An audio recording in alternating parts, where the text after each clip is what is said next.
पुण्यासह राज्यात अनेक ठिकाणी महानगरपालिकेच्या निवडणुकीच्या पार्श्वभूमीवर ठिकठिकाणी रॅली, नेत्यांचे भाषणं आणि अनेक कार्यक्रम राबवले जात आहेत।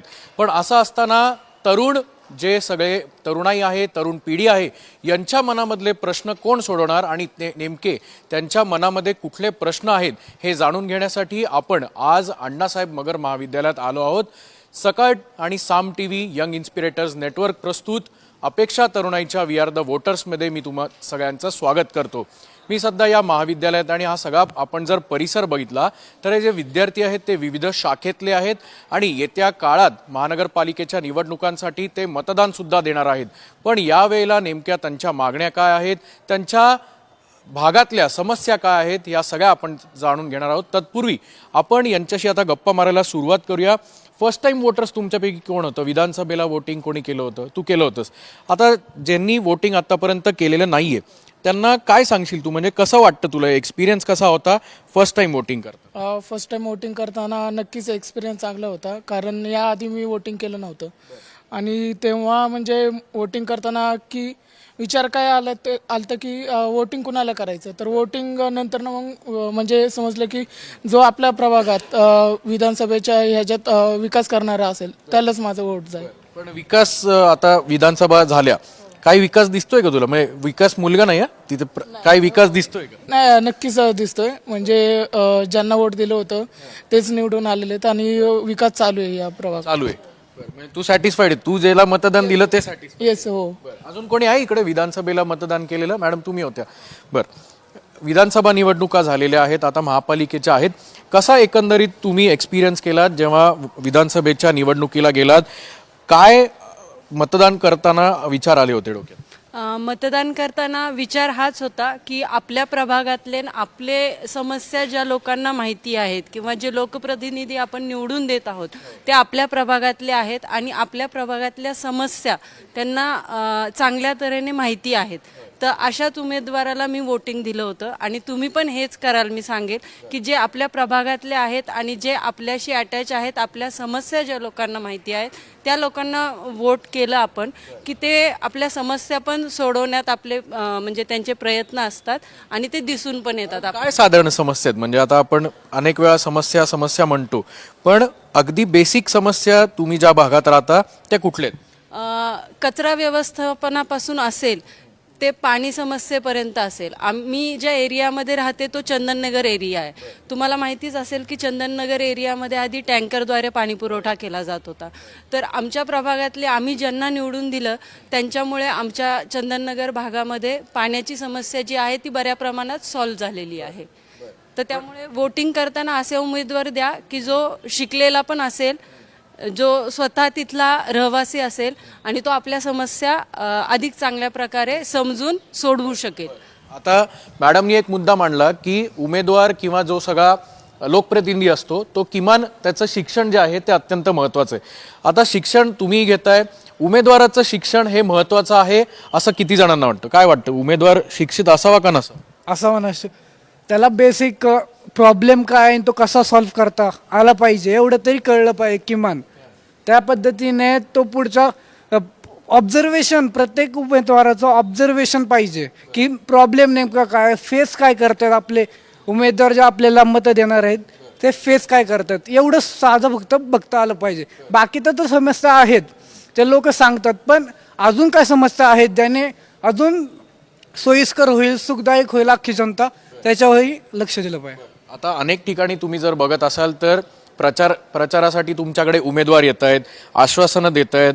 विधानसभेला तुम्ही देखील पाहिलं असेल, अनेक रिक्षा फिरल्या, तिथे टेम्पो होते। खरंच काही वाटतं का रे तुला असं आश्वासनं पूर्ण होतात?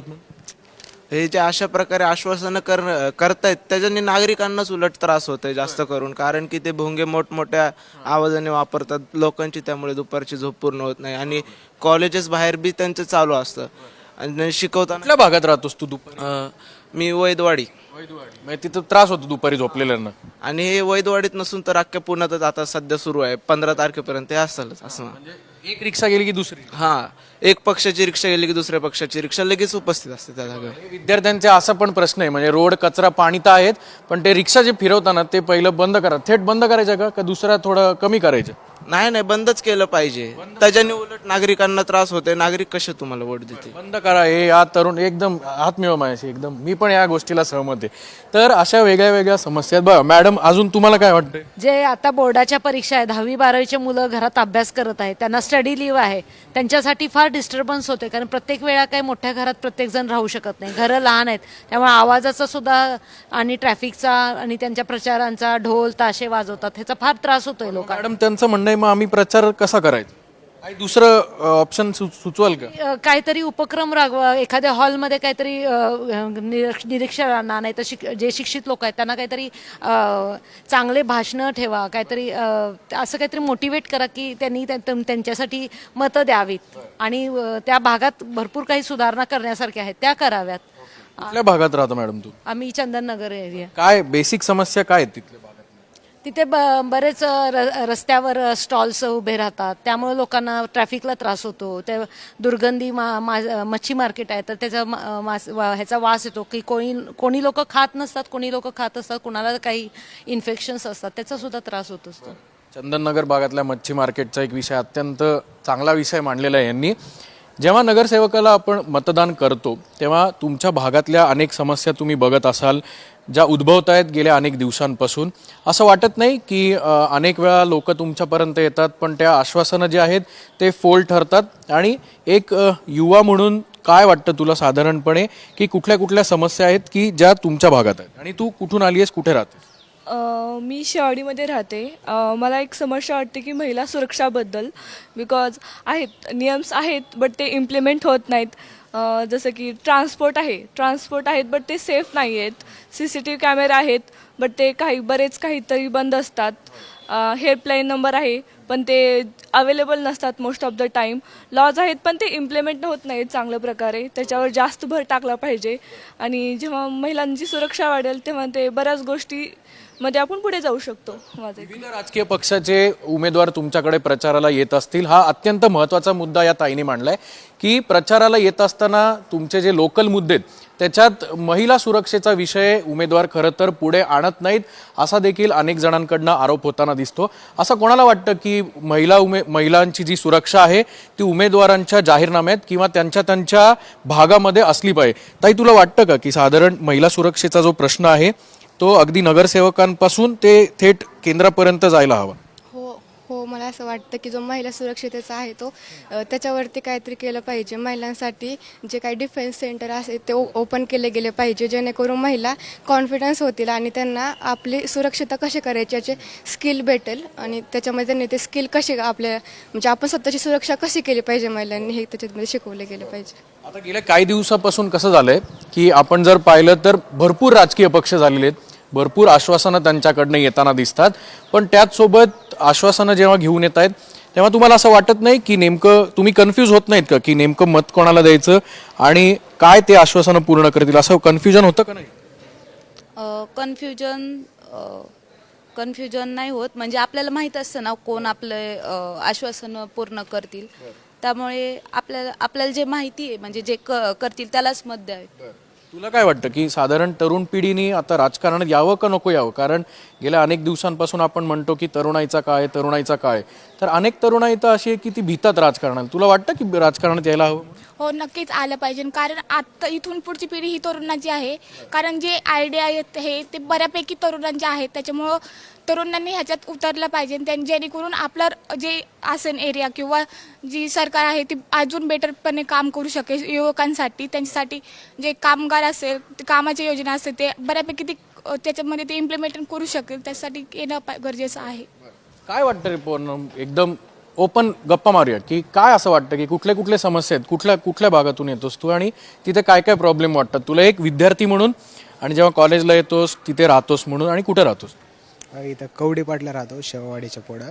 काय काय समस्या आहेत भागात? काहीतरी असतील समस्या काय तेच कचऱ्याचं व्यवस्थापन बरोबर नाही आणि जे पाणी जे कॅनल्स वगैरे ह्याच्यात ते थोडा कचऱ्याचा असतात आमच्या इकडे. आता हा संपूर्ण भाग जो आहे तो हडपसरचा आहे. तुम्हाला येताना जाताना साधारण ट्रॅफिक हा एक कळीचा मुद्दा राहिलेला आहे. कोणाला असं वाटतंय की ट्रॅफिकचा मुद्दा तात्काळ आणि सगळ्यात प्रायोरिटीवर घेतला पाहिजे? कोणी आहे ट्रॅफिकवर सांगणारं? ट्रॅफिकवर बोलणार. येस, काय असं वाटतं तुला की ट्रॅफिक आता हा संपूर्ण पट्टा जर आपण बोलायला गेलो, कुठून येतेस तू आणि साधारण काय तुला मध्ये हर्डल्स येतात ट्रॅफिक? मी राहते भेकराई नगर पापडे वस्ती इथे. तर तिकडनं येताना म्हणजे जो गाडीतळचा चौक आहे, त्या गाडीतळच्या चौकामध्ये आत्ता म्हणजे जस्ट मी इतकं पॉलिटिक्स वगैरे ह्याच्यामध्ये अवेअर नसते, पण ॲज अ एक नवीन पिढी म्हणून एक रील्सच्या माध्यमातून आम्हाला कळतात की गोष्टी कुठे काय होत आहेत किंवा काय. तर आम्ही एक बघितली होती व्हिडिओ की तिथे एक पोस्ट लावली आहे जिथे पोलीस वगैरे असतील तुमचं वाहतूक वगैरे नीट करायसाठी. ते असूनही तिथं अजून पण क्राऊड असतोच. आणि काही गोष्टी अशा असतात की आता खूप लोकांना इमर्जन्सी पण असते, ॲज ॲम्ब्युलन्स असतात किंवा बाकी असतात, त्यांना जागाच नसते जायला. सो कसं म्हणजे एखादी इमर्जन्सी आपण हे करू शकतो. ट्रॅफिकमुळे लोकांना टायमावर पोहोचता पण येत नाही कुठे. मॅडम, काय कुठून कुठल्या भागातनं येता तुम्ही आणि जेव्हा समोर एखाद्या निवडणुकींच्या काळातलं आणि इतर वेळेतल्या काळातलं चित्र तुमच्या भागात कसं वेगळं असतं? सर मी मांजरी भागातली आहे. आमचे एकदम रस्ते म्हणजे खराब आहेत. आमच्या भागाचा जास्त काही विकास नाही झालेला आणि आमच्या इथे ड्रेनेजच्या पण समस्या आहेत, पिण्याच्या पाण्याच्या पण समस्या आहेत. आमचा एरिया जो आहे तो कॉर्पोरेशनमध्ये पण नाही आहेत आणि म्हणजे ग्रामीण भाग जास्त असल्यामुळे तिथं जास्त रोडच्या समस्या तर जास्तच आहेत. मांजरी हा महापालिकेत आलाय का नाही आला अजून? नाही आलेला अजून. नाही आला. आता गेल्या अनेक दिवसांपासून जर बोलायला गेलो तर मांजरी गावात रस्त्यांचा देखील एक मोठा प्रॉब्लेम आहे, खड्डे आहेत. या सगळ्या जेव्हा तुम्ही तिथनं प्रवास करत असता, त्रास होतो का नाही? सर खूपच त्रास होतो आणि जागोजागी स्पीड ब्रेकर पण इतके विचित्र बसवलेत, कितक्या हाईटवर बसवलेत की म्हणजे गाडीवर जो आहे तो माणूस बऱ्याचदा पडतो सुद्धा. थोडा आता शिक्षकांकडे येऊया. सर, ट्रॅफिकचा विषय जेव्हा आपण बोलतो तेव्हा विद्यार्थी म्हणून त्यांच्या समस्या आहेतच, पण शिक्षक म्हणून जेव्हा हे विषय येतात म्हणजे सिलेबस करिक्युलमचे विषय असतील ते आपण शिकवलेच जातात, पण येणाऱ्या काळात या सगळ्या विषय म्हणजे त्याच्यात सिविक सेन्स नावाचा आपण जर विषय घेतला तर हा देखील विद्यार्थ्यांपर्यंत पोहोचायला हवा. Exactly sir. आता मी जस्ट माझं लेक्चर झालं त्यामध्ये मी नॉईज पोल्युशन शिकवलं, पण विषय असा आहे की कलम 192 जी आम्ही माहिती घेतलेली आहे त्याप्रमाणे खरं तर बुलेटचं मॉडिफिकेशन करून फार मोठ्या प्रमाणामध्ये आवाज केले जातात. परवा निकम साहेब मांजरीला त्यांनी 15 बुलेट्स पकडलेले आहेत की ज्याच्यामध्ये नंबर पण नाही आहे. म्हणजे हे अवेअरनेस हा फार महत्त्वाचा आहे आणि सध्या कोणत्या मूडमध्ये आहेत मुलं हे कळत नाही आहे, परंतु प्रचंड त्रास आहे पब्लिकला आहे, त्याच्यानंतर ओल्ड एज पीपल आहेत त्यांनाही तो प्रचंड त्रास आहे. म्हणजे आपल्या पोरांकडे पण बुलेट असणार आहे एकदम.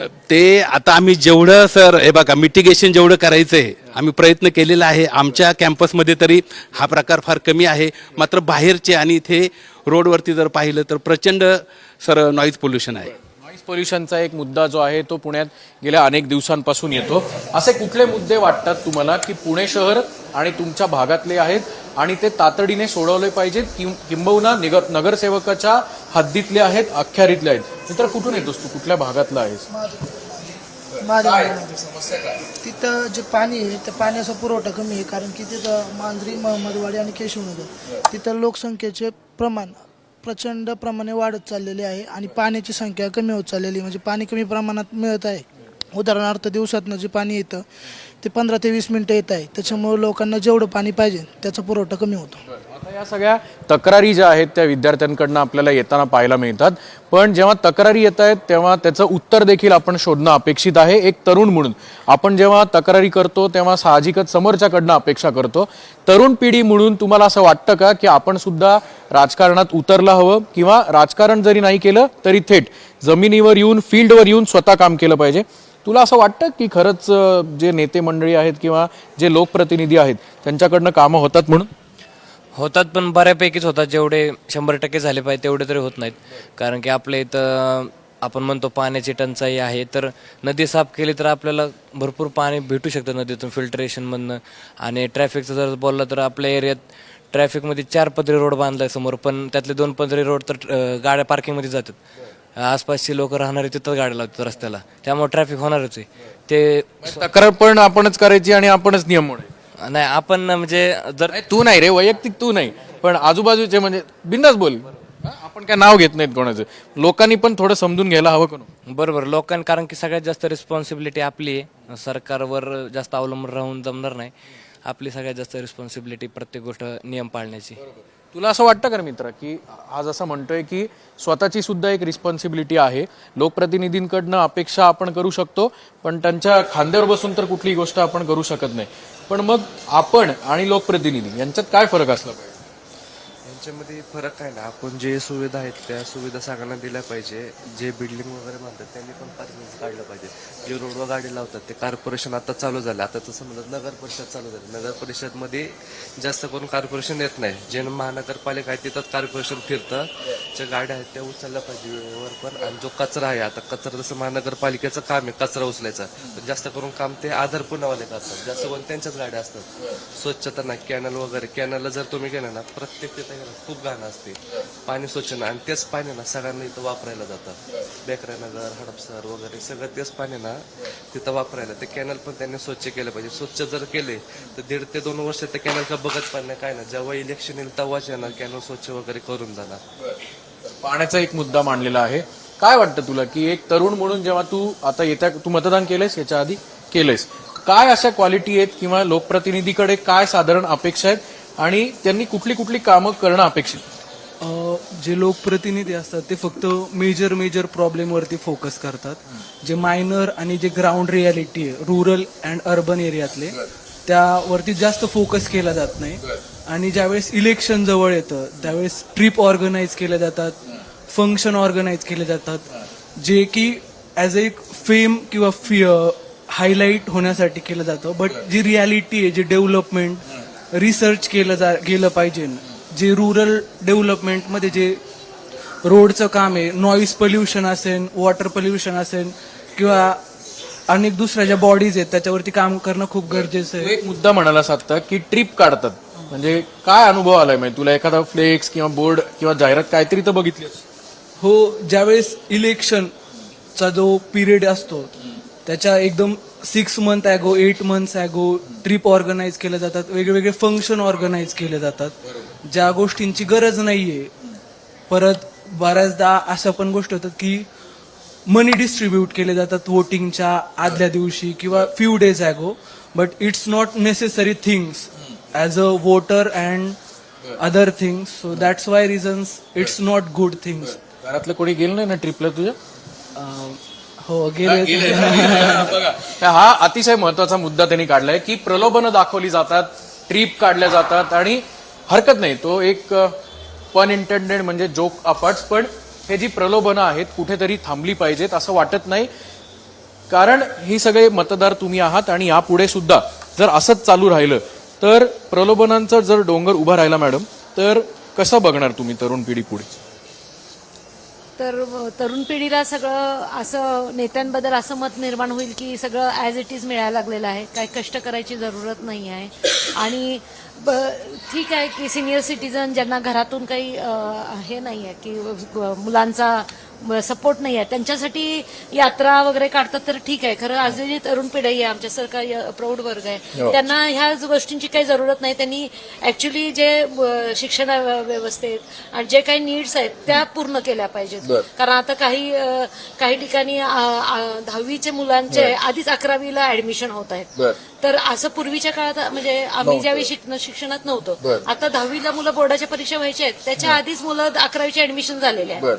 तर ह्या सगळ्या गोष्टींवर ह्या लोकांनी जर सगळ्याकडनं शिक्षण व्यवस्था, थोडक्यात शिक्षण व्यवस्था सुद्धा प्राचार्यांकडनं येणार आहोत आपण. सर, तुम्ही मास अवेअरनेस करताय, पॉलिटिकल अवेअरनेस करता, कुठले मुद्दे प्रामुख्याने या ठिकाणी येतात जेव्हा तुम्ही स्वतः विद्यार्थ्यांबरोबर बसून थेट ग्राउंडवर उतरता? कुठल्या गोष्टी तुम्ही स्वतः ऑब्झर्व्ह केल्यात आणि एक्सपिरियन्स? खरं पाहिलं तर विद्यार्थ्यांची चर्चा करताना आमच्या असं लक्षात येतं की सगळ्यात महत्त्वाची आता समस्या जी पुण्याची आहे ती ट्रॅफिकची आहे. हा एक महत्त्वाचा इश्यू त्याच्यामध्ये आहे. त्याचप्रमाणे पर्यावरण प्रदूषण हा जो भाग आहे तो एक त्याच्यामध्ये येतो. तसंच युवकांमध्ये, महिलांमध्ये ही सुरक्षितेचा प्रश्न हा एक त्यांच्यासमोर दिसतो आणि त्या दृष्टीने आपण खरं पाहिलं तर काम केलं पाहिजे. आणि पुणेमध्ये काहीतरी मानसिकता पण बदलणं गरजेचं आहे. ट्रॅफिकमध्ये आता मेट्रो जरी केली तर मेट्रो स्टेशनला जाणार ते कुठल्या तरी गाडीने जाणार आणि मेट्रो स्टेशनच्या ठिकाणी तेवढी पार्किंगची व्यवस्था नसते. तो परत प्रॉब्लेम निर्माण होतो. म्हणजे आपण एखादं पब्लिक व्हेकल करून मेट्रो स्टेशनला गेलं पाहिजे. अशा स्वरूपाची मानसिकता युवकांमध्ये आली पाहिजे. म्हणजे प्रत्येक ठिकाणी कुठेतरी जाण्यासाठी वाहनाची गरजच असली पाहिजे असं नाही. कारण मुंबईचं पब्लिक हे त्यांची मानसिकता त्या पद्धतीने झाली. तसं पुण्याचं पब्लिक घरापासूनच काहीतरी मिळालं पाहिजे. म्हणजे काही गोष्ट आपण चालत जाऊन करू शकतो, हीची मानसिकता आपल्याला काही ठिकाणी बदलावी लागेल. त्यामुळे ट्रॅफिक अवेअरनेस आपोआप होईल. लेनची शिस्त पाळणं हा प्रकार कुठेतरी पुण्यामध्ये खूप कमी प्रमाणात आहे. सर, तुम्ही जसं मेट्रोचा मुद्दा मी तुमच्याकडे परत येईल. मेट्रो पुणे शहरात झालेली आहे, अनेक जण तुम्ही मेट्रोमध्ये बसला असाल. मेट्रोचा एक्सपिरियन्स कसा वाटतोय? म्हणजे कोणी सांगेल मेट्रोबद्दल? पुण्यातल्या मेट्रोमध्ये कोण कोण बसले? कसं वाटतोय मॅडम? काय एक्सपिरियन्स आहे मेट्रोचा आणि खरंच मेट्रोचा फायदा होतोय का पुणे? मेट्रोचा फायदा नक्कीच होतोय, पण कसं होतं, आम्ही खराडीमध्ये राहतो. खराडीपासून आम्हाला शास्त्रीनगरपर्यंत जावं लागतं मेट्रोसाठी. तर खराडी ते शास्त्रीनगर आम्ही प्रवास कसा करणार, तो एक प्रश्न आहे. आणि लोक हा विचार करतात, मग खराडी ते शास्त्रीनगर जर प्रवास आपण करतोय आणि तिथून जर मेट्रो पकडायची आपल्याला, तर मग तिथपर्यंत जाण्यासाठी पण काहीतरी व्हेकल आपल्याला पाहिजेच. आणि सरांनी जसं आत्ता सांगितलं तसं मेट्रोच्या इथे आपली जरी स्वतःची बाईक वगैरे नेली तरी तिथे पार्किंगची काहीच सोय नाहीये. आणि पार्किंगची सोय जरी असली तरी ते सेफ नाहीये, की राहीलच तिथं आपण येईपर्यंत ती गाडी ही मनात कुठेतरी धास्ती असते. आपल्याला वेळ कमी लागतो, पण या सगळ्या गोष्टींमध्ये आपला वेळ जातो. आणि तिथे जरी उतरला आपण परत, तरी रिक्षावाले नाही तसे रेट मागतात आपल्या घरापर्यंत परत जाण्यासाठी. आणि मेट्रो करण्यासाठी आधी BRT केली होती, ती BRTचे रोड पूर्ण खोदून ठेवलेले आहेत आता. त्यामुळे ट्रॅफिकची भरपूर समस्या होती आणि ऍक्सिडेंट पण बरेच वाढलेले आहेत. मेट्रोच्या सुद्धा अनेक सूचना आहेत. घाबरू नको, मी तुझ्याकडे येणार पण थोड्या वेळाने येणार. सर, काय म्हणजे तुम्ही आता या सगळ्या विद्यार्थ्यांना शिकवता, स्वतःही काही अनुभवले असतील. कुठल्या भागात तुम्ही राहता आणि लोकप्रतिनिधींकडनं काय अपेक्षा? मी हडपसर भागातच राहतो. महत्त्वाचा प्रश्न म्हणजे पोल्युशनचाच मला जाणवतो की आपण जे कॅनल्स बघतो, नद्या बघतो, यांची अवस्था अतिशय बिकट आहे आणि त्यांची स्वच्छता अतिशय महत्त्वाची मला वाटते. त्याचबरोबर आपण पर्यावरणाचं देखील संवर्धन केलं पाहिजे. झाडांच्या कत्तली होतात, म्हणजे पर्यावरण, स्वच्छता, स्वच्छ मोकळी हवा, अशा पद्धतीचं वातावरण याची आम्ही लोकप्रतिनिधींकडून आम्हाला अपेक्षा आहे. मॅडम, काय आहे का म्हणजे लोकप्रतिनिधींकडनं अपेक्षा ठेवल्या आहेत का फक्त मतदान करून परत येईल? नक्कीच अपेक्षा आहेत. मी ज्या भागामध्ये राहते फुरसुंगी, त्या भागामध्ये रस्त्याची खूप मोठी समस्या आहे. ज्यावेळेस पाऊस पडत होता त्यावेळेस अक्षरशः लोकांच्या गाड्यामध्येच थांबायच्या पाण्यामध्ये, अशी रस्त्याची दुरवस्था आहे तिकडची. आणि कचरा समस्या खूप मोठी आहे या भागामध्ये. कचरा अक्षरशः लोक खरं म्हणजे ते डस्टबिन पूर्णपणे खाली वाहून गेलेलं असलं तरी सुद्धा महापालिका लोक उचलत नाही डस्टबिन. आणि सगळ्यात महत्त्वाचं म्हणजे ज्या मराठी माध्यमाच्या शाळा आहेत, त्या मराठी माध्यमाच्या शाळा पुन्हा चांगल्या नव्यानं कशा जोमानं उभ्या राहतील याच्याकडे तिथल्या लोकप्रतिनिधींनी लक्ष द्यावं असं मला वाटतं. कुठून येतेस ताई तू कॉलेजला? मांजरी. कशी येतेस? PMT, cycle? PMTने. कसं आहे PMT? धक्के बुक्के खात यायचं का AC येतं आता छान वाटतं? AC पण आहेत, पण त्या जास्त नसतात तिकडच्या साईडला. ज्या आहेत त्या PMTच आहेत. म्हणजे तुमच्या भागात अजून वातानुकूलित AC बसेस सुरू नाही केले. वाटतं AC बसेस सुद्धा तिकडे पाहिजे? हो, पाहिजेत. आणि जिथे राहतेस तू, बसेसच्या फ्रिक्वेन्सी आहेत का? म्हणजे वेळेवर बस येतात, बस स्टॉप व्यवस्थित वगैरे आहे? हो, आहेत. काही PMTला काही सजेशन आहे तुझं? फक्त AC बस पाहिजे?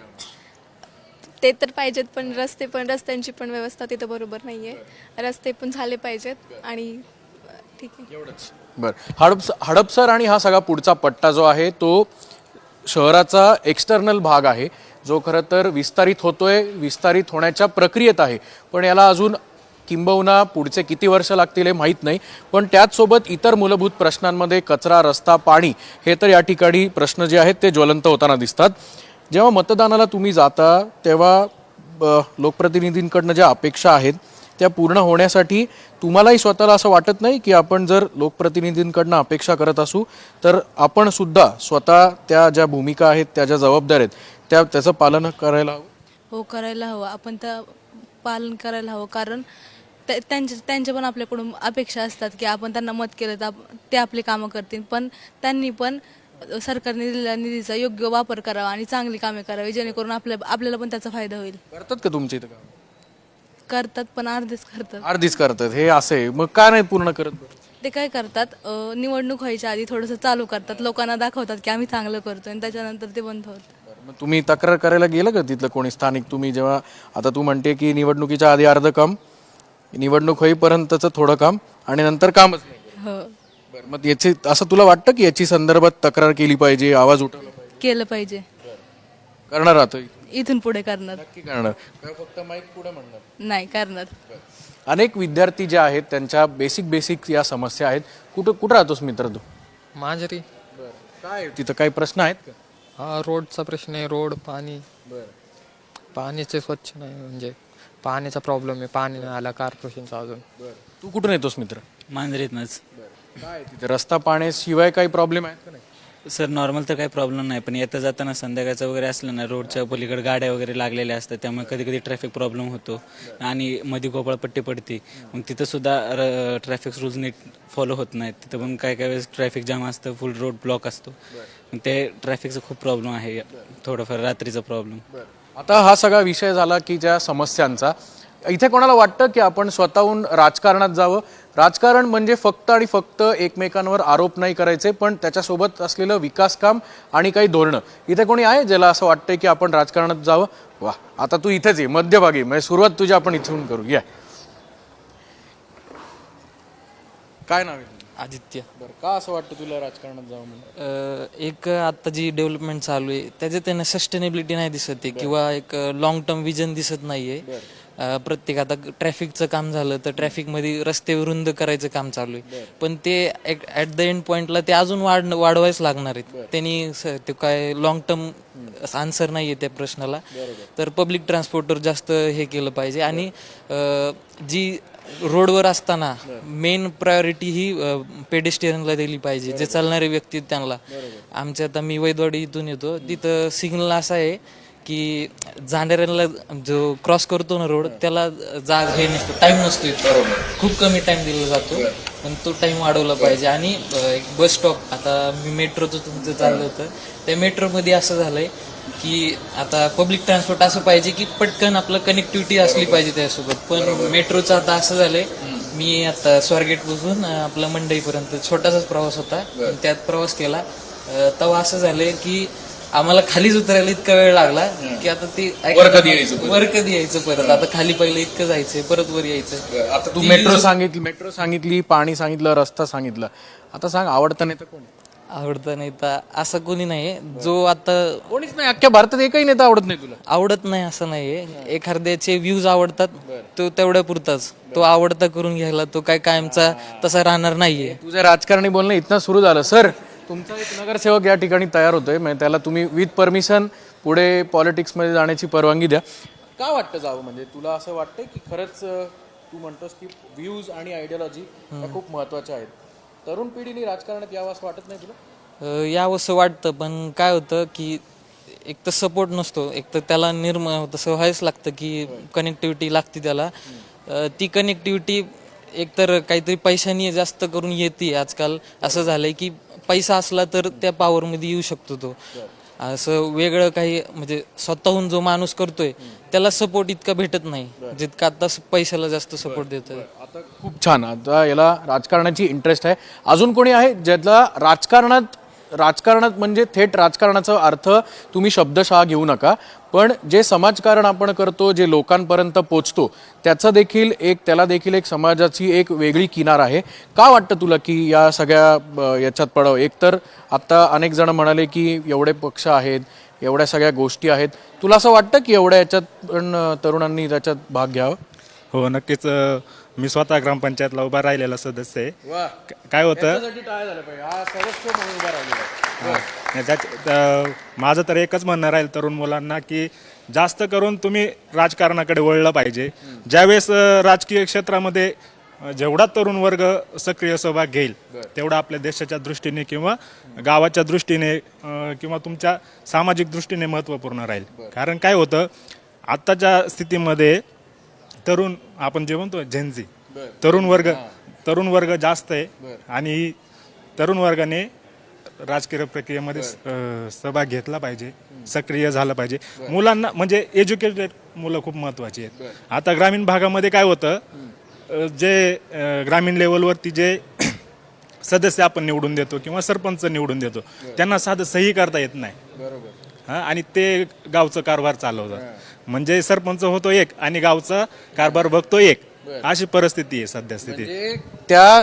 किमान शिक्षण तरी पाहिजे, किमान म्हणजे शिकलेलं पाहिजेच व्यक्ती. सही पण नाहीयेत. बऱ्याच ठिकाणी असे गावाकडे कितीतरी ग्रामपंचायत, कितीतरी सरपंचांना सही येत नाही, अंगठे देतात. आणि बाकीचं समजा महिला सरपंच जर असेल तर तिचा नवरा ग्रामपंचायतचा कारभार बघतो. अशी सध्या खूप ठिकाणची परिस्थिती आहे. आणि त्याच्यामध्ये काय होतं, जर तरुण वर्गाने सक्रिय सहभाग जर घेतला तर तरुण मुलांना गावच्या बेसिक गोष्टी माहिती असतात. आपल्या एरियामधल्या ज्या स्थानिक प्रश्न असतात ते मुलांना माहिती जाणार म्हणजे आता राजकारणात नाही होत. मी गेलेलो, पण काय होतं, ग्रामीण लेवलचं राजकारण खूप खतरनाक आहे. खतरनाक. मलाच माघार घ्यायला लावलं. बरं, असं काय झालं? काय होतं की गावातले लोक कसे असतात की तरुण शिकलेला नकोय. बऱ्याच ठिकाणी असं होतं की आता मी वेल एज्युकेटेड पर्सन आहे, मी आमच्याच महाविद्यालयामध्ये शिकलो आणि इथेच पण काम पण करतो, इथेच मी राज्यशास्त्र विभागामध्ये. साम टीव्हीच्या माध्यमातून सांग आता, ज्यांनी तुला सांगितलंय. नाही, नक्कीच माझं तर एकच म्हणणं राहील की प्रत्येक ठिकाणी आपण ज्यांच्याकडनं अपेक्षा करण्यापेक्षा आपण तिथं गेलं पाहिजे. म्हणजे जे विद्यार्थी, आता बरेच मुलं आपण कार्यक्रमाच्या माध्यमातून बघतोय, आपण नगरसेवकाकडनं अपेक्षा केली पाहिजे. आपण त्यांच्याकडनं का अपेक्षा करायची, आपण तिथे जाऊ शकतो. आपण बघू शकतो की आपण कार्यक्रमाच्या अंतिम टप्प्यात येतोय. मुळे सर, मला सांगा की या सगळ्या विद्यार्थ्यांच्या ज्या कॉमन समस्या आहेत त्या अगदी बेसिक रिक्वायरमेंट्स आहेत त्यांच्या, की पाणी असेल, रस्ता असेल. आता ही ताई जसं म्हणाली की त्यांच्या इथे अगदी AC बसेस नाही आहेत. या अगदी किरकोळ मागण्या आहेत. कुठेतरी या संपन्न व्हाव्यात, कुठेतरी या पूर्ण व्हाव्यात, कारण या सगळ्या ज्या मागण्या आहेत त्या लोकप्रतिनिधींच्या आहेत किंवा थेट त्यांनी पंतप्रधानांकडे पण गेलेलं नाहीये. कुठेतरी या बेसिक ॲम्युनिटीज, बेसिक फॅसिलिटीज या विद्यार्थ्यांपर्यंत पोहोचवण्यासाठी नेमकं उमेदवारांनी काय काय करणं आवश्यक? या ठिकाणी विद्यार्थ्यांनी बऱ्याचशा समस्या ह्या मांडलेल्या आहेत आणि साम टीव्हीच्या माध्यमातून त्या समस्या इथल्या स्थानिक उमेदवारांपर्यंत तसेच या ठिकाणच्या राज्यकर्त्यांपर्यंत देखील पोचतील अशी अपेक्षा आहे. या समस्या सोडवण्यासाठी लोकसहभाग हा देखील तितकाच महत्त्वाचा आहे. ट्रॅफिकची समस्या असेल, त्यामध्ये वेगवेगळ्या आता आधुनिक तंत्रज्ञानाचा उपयोग करणं देखील अत्यंत गरजेचं आहे. AI सारखं तंत्रज्ञान आपल्याकडे उपलब्ध आहे. त्यामुळं आपण सिंक्रोनाइज्ड जर सिग्नल्स आपण जर या ठिकाणी पुणे शहरामध्ये जर बसवू शकलो तर बऱ्यापैकी ट्रॅफिकच्या समस्येवर आपल्याला उपाय शोधता येईल.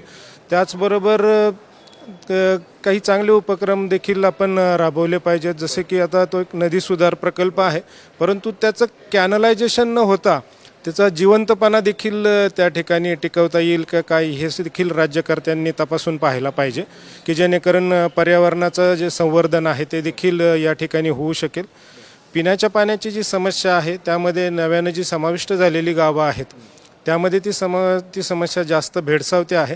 तर समन्यायी आणि समप्रमाणात पाण्याचं वाटप या बाबीकडे देखील राज्यकर्त्यांनी लक्ष द्यावं असं मला वाटतं. आपण बघू शकतोय की कचरा, पाणी, रस्ते आणि त्यासोबतच पुणे शहरातील वाहतूक कोंडी हे विद्यार्थ्यांच्या समस्या ज्या आहेत त्याच्यावर लवकरात लवकर उत्तर त्यांना हवंय. येत्या 15 तारखेला निवडणुका आहेत आणि ही सगळी तरुणाई जी आहे ती तुम्हा राज्यकर्त्यांना, तुम्हा लोकप्रतिनिधींना महापालिकेत एक मत त्यांचं देऊन तुम्हाला तिथे बसवणार आहेत. पण जर तुम्ही त्यांच्या आश्वासानं फोल ठरवलीत तर हीच सगळी तरुणाई आहे ती तुमच्या पुढच्या येणाऱ्या निवडणुकीत तुम्हाला घरी सुद्धा बसू शकते. त्यामुळे तरुणांचे प्रश्न, तरुणाईचा हा सगळा काळ जो आहे तो या संपूर्ण प्रश्नांचे उत्तरं तुम्ही द्यावेत. तुमच्याकडे उत्तरं नसतील तर या सगळ्या तरुणाईचा एक नवीन विचार घेऊन तुम्ही एका नवीन उमेदीने स्वतः फील्डवर उतरावं अशी अपेक्षा या सगळ्या तरुणांची आहे. त्यामुळे येत्या 15 तारखेला मतदान झाल्यानंतर 16 तारखेच्या निकालानंतर सुद्धा हे जे लोकप्रतिनिधी स्वतः फील्डवर उतरून काम करतात का परिस्थिती जैसे थेच राहते हे पाहणं तेवढंच औत्सुक्याचं ठरेल. कॅमेरामन सुमित भोसलेसह अक्षय बडवे, साम टीव्ही न्यूज, पुणे.